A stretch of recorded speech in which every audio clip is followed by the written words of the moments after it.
A last question in the minute or two we have. How can we create more leaders in our society? They've seemed to spring up when they're needed. There seem always to be an abundance, not always the people you might select or I might select. But how do we ensure a continuation? I think a part of the problem is when you talk about creating leaders.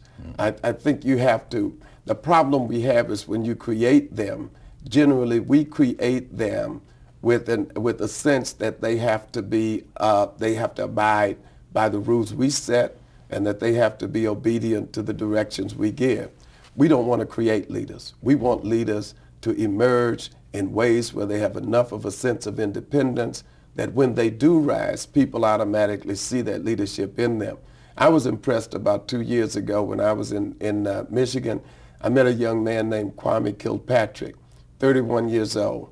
And Kwame said, he was about 28 then, and Kwame said to me, you know, I'm going to run for mayor of this city one day. And what I want you to do is to share with me your ideas about education, because our schools in Detroit are not performing well.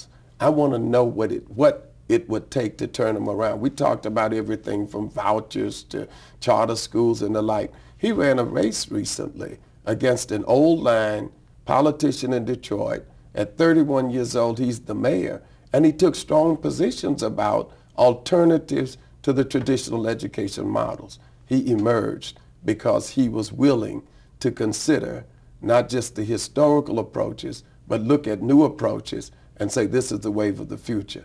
Leaders will emerge when they begin to think about how to get out of the box, and when they come out of the box, understand that they have broken the bondage of limitation and the bondage of neutrality, and be able to rise and take strong positions about things, realizing that it's confrontational, but in reality, in the end, it's beneficial.